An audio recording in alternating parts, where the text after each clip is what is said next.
Hi everybody, my name is Keeley and welcome back to my reading nook. I'm so excited that you decided to come here today. I am going to be filming my November TBR video today, which is super exciting but also crazy because I can't believe that it's about to be November. I don't know if this has been happening to anybody else, but this semester of school I feel like just picked up around like the end of September and just has not stopped moving. And so I'm kind of baffled that we're about to be, past the midpoint of the semester and like riding the wave to the end. So kind of crazy, but also kind of exciting. So I'm excited to pick out some books that transition. They're staying in the fall theme, but then also starting to transition me into winter reading, which is always really fun. So I've been having a lot of fun with my fall reading and I'm excited to keep doing that, but then also I'm looking forward to the winter. So there are 4 books on the TBR. My October TBR I think also had 4. I haven't filmed my wrap up yet, but I'm excited to do that because I had a lot of fun with the books that I was able to read. So I am going to just get right into it. The first book that's kind of keeping with the fall theme is The Silent Patient by Alex Michaelides.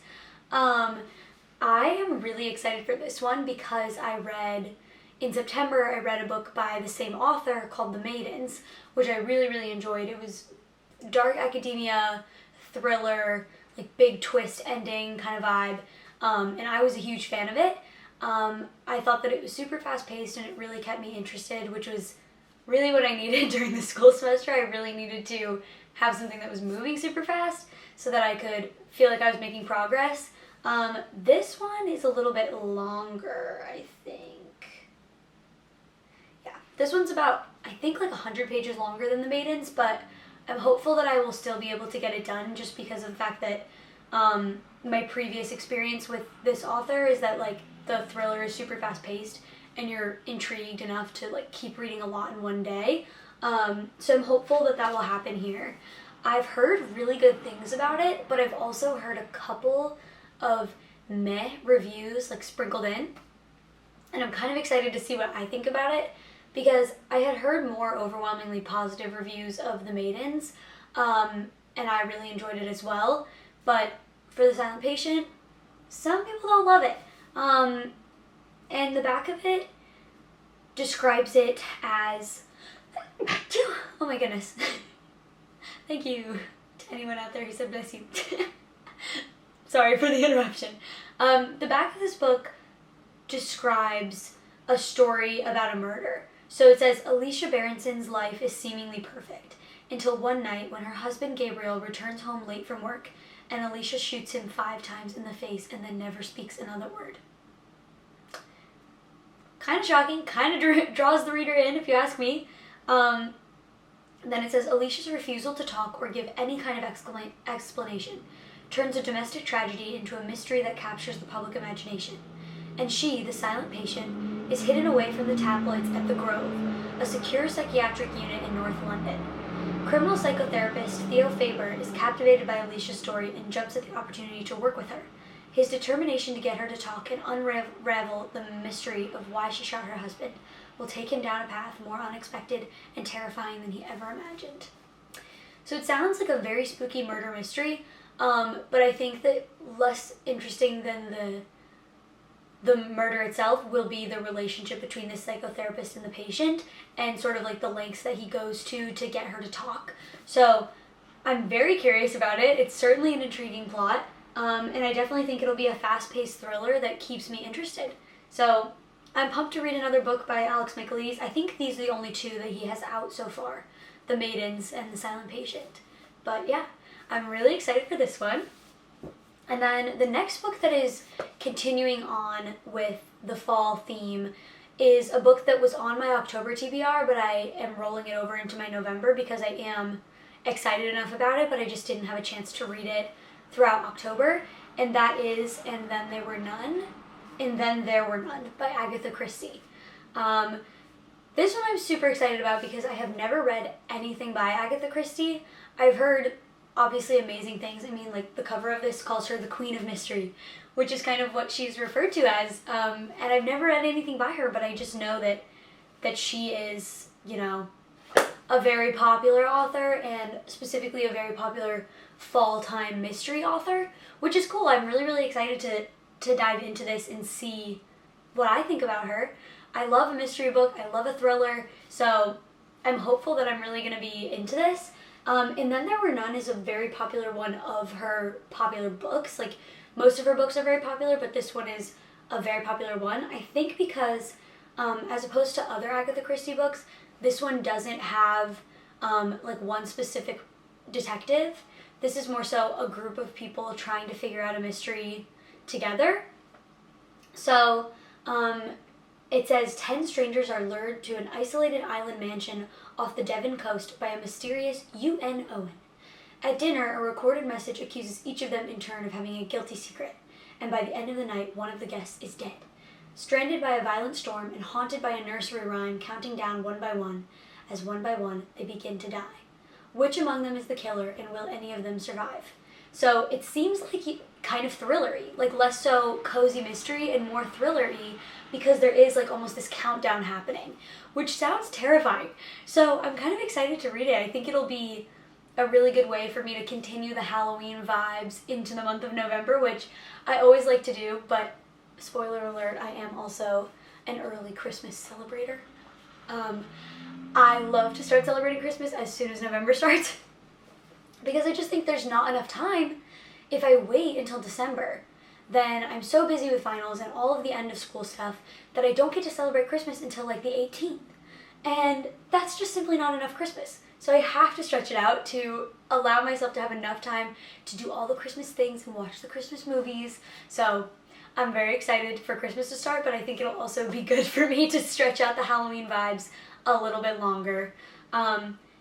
Yeah, I'm really, really pumped about this one. And just for anyone who hasn't really heard much about Agatha Christie, it says Agatha Christie is the most widely published author of all time, outsold only by the Bible and Shakespeare.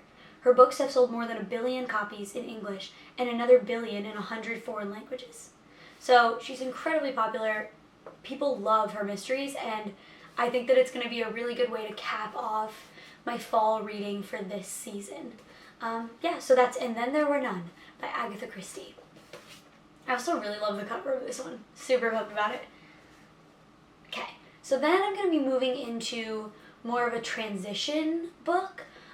It's not necessarily fall, it's not necessarily winter, but I am really excited for it nonetheless. And I've found that throughout the semester, it's been really good for me to have short story collections or short essay collections, just so that I can like kind of feel motivated to finish a complete story in one sitting, and then I get through the book faster. Just because it's not that I'm not interested in the longer form novel this semester, it's just that there hasn't been a lot of time for reading, and so these short essays and short stories have been really great for me to just move through more words and more pages. So the short story collection that I want to read next is The Secret Lives of Church Ladies, which is a book that I heard Noelle Gallagher, who's a booktuber that I love. I heard her talk about this a few months ago, I think, and I picked it up at my local used bookstore, and it just seems really, really amazing. It says that The Secret Lives of Church Ladies explores the raw and tender places where Black women and girls dare to follow their desires and pursue a momentary reprieve from being good.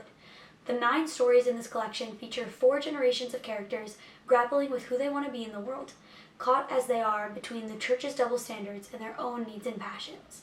So I'm really excited about this. It seems like it's going to really explore Black joy and Black excitement and the way that religion kind of plays a part in that, and also just the greater, like the social inequities outside of their church communities and how they affect people, specifically Black women, trying to figure out what they want out of their own lives when they're hearing so much about what they should be from the outside world.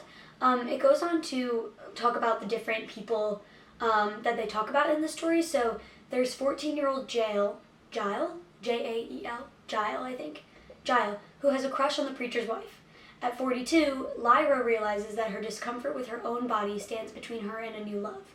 As Y2K looms, Caroletta's same time next year arrangement with her childhood best friend is tenuous. A serial mistress lays down the ground rules for her married lovers. In the dark shadows of a hospice parking lot, grieving strangers find comfort in each other.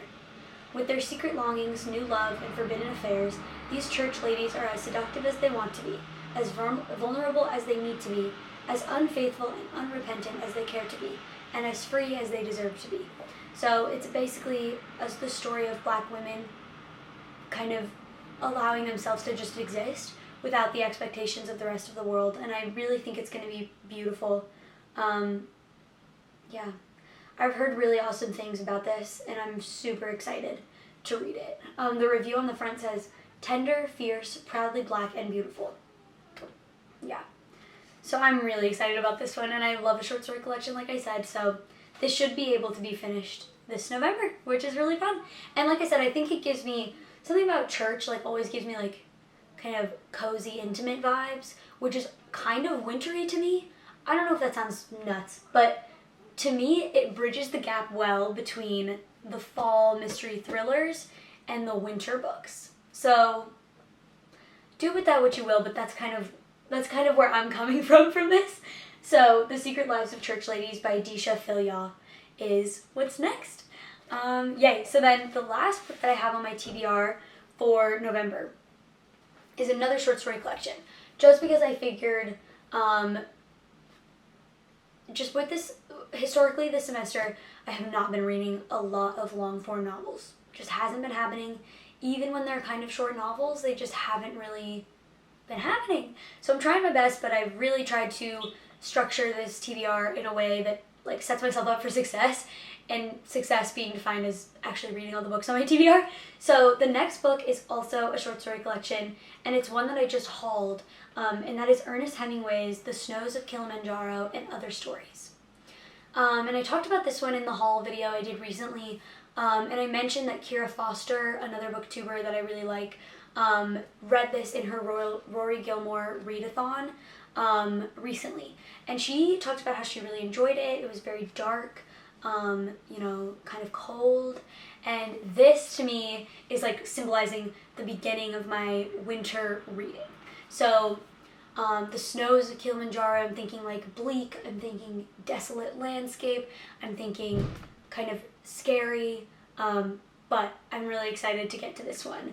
It says that this is the ideal introduction to the genius of Ernest Hemingway, and I talked about this when I hauled it, but I enjoyed a book I read in September by Ernest Hemingway, The Old Man and the Sea, so I'm hopeful that I'm going to continue to like his writing style.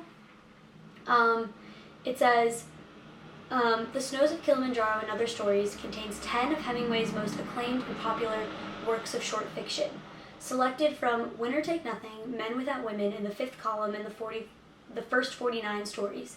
This collection includes, so I think those are 3 different short story collections that these 10 were taken from. And this collection includes The Killers, the first of Hemingway's mature stories to be accepted by an American periodical, the autobiographical Fathers and Sons, which alludes for the first time in Hemingway's career to his father's suicide, The Short Happy Life of Francis Macomber, which is a brilliant fusion of personal observation, hearsay, and invention, wrote Hemingway's biographer Carlos Baker, and the title story itself, The Snows of Kilimanjaro, of which Hemingway said, "I put all the true stuff in, with enough material," he boasted, "to fill 4 novels. Beautiful in their simplicity, startling in their originality, and unsurpassed in their craftsmanship. The stories in this volume highlight one of America's master storytellers at the top of his form." So I am really excited for this. Just based on how much I really enjoyed The Old Man and the Sea, I think I'm going to fly through this and really, really enjoy it. And I think it's just going to be a perfect beginning to my winter reading, which I'm kind of already starting to think about my winter TBR. In the wintertime, I'm going to be going home. I go to school in Boston, but I'm from Michigan originally, so I'm going to be going home to Michigan and hopefully having more time to read in between the semesters. But yeah, I think that this is going to be the start of the winter vibes that I'm trying to curate with the TBRs that I do throughout the winter months. But yeah, that is The Snows of Kilimanjaro and Other Stories by Ernest Hemingway. and that is the final book on my November TBR. So these are the 4 that we're working with: The Silent Patient, And Then There Were None, The Secret Lives of Church Ladies, and The Snows of Kilimanjaro. So these are the 4. Please let me know below what books you want to read in November. I'm always looking for more recommendations. I have so many books on my shelf that I haven't read, but I just get so excited thinking about new ones. So I'm super excited to hear what you guys are reading this November. And yeah, thank you for joining me in my reading nook, and happy reading. Bye.